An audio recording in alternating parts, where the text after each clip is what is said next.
मनीराम और उसका हाथी मित्र। एक समय की बात है, भारत के हरे भरे गांव मादीपुर में मनीराम नाम का एक दयालु व्यक्ति रहता था।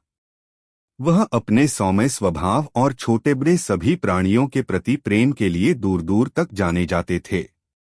मनीराम का एक विशेष मित्र गजेंद्र नाम का हाथी था। गजेंद्र गांव के किसी अन्य हाथी जैसा नहीं था। वह सौम्य, बुद्धिमान था और उसका दिल भी उसके विशाल आकार जितना बड़ा था। उनका और मनीराम का रिश्ता वाकई अनोखा था। मनीराम हर सुबह जल्दी उठकर अपने खेतों की देखभाल करता था। गजेंद्र उसके साथ साथ चलता था, उसके बगल में शालीनता से लपकता हुआ। साथ में वे खेतों की जुताई करते, फसलों को पानी देते और सुनिश्चित करते कि सब कुछ क्रम में हो।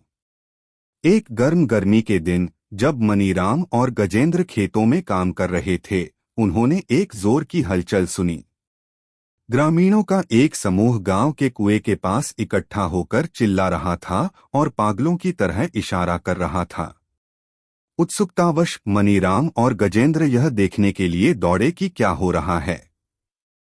उन्हें निराशा हुई जब उन्होंने एक डरा हुआ बछड़ा कुएं के तल में फंसा पाया, जो बाहर निकलने में असमर्थ था।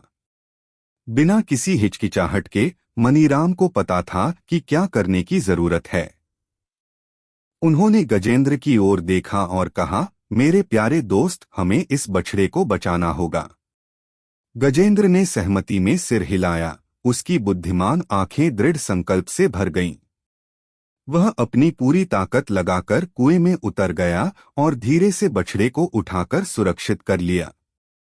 ग्रामीणों ने खुशी मनाई और मनीराम और गजेंद्र को उनकी बहादुरी और दयालुता के लिए धन्यवाद दिया। उस दिन से मादीपुर गांव में मनीराम और गजेंद्र को नायक के रूप में सम्मानित किया जाने लगा। हर गुजरते दिन के साथ उनकी दोस्ती मजबूत होती गई, क्योंकि वे जरूरतमंद लोगों की मदद के लिए मिलकर काम करते रहे। और भले ही वे एक अप्रत्याशित जोड़ी रहे हों, मनीराम और गजेंद्र ने साबित कर दिया कि सच्ची दोस्ती की कोई सीमा नहीं होती। और इसलिए मादीपुर गांव में मणिराम और उसके हाथी मित्र गजेंद्र की किंवदंती जीवित रही, जो प्रेम और करुणा के अपने निस्वार्थ कृत्यों से पीढ़ियों को प्रेरित करती रही।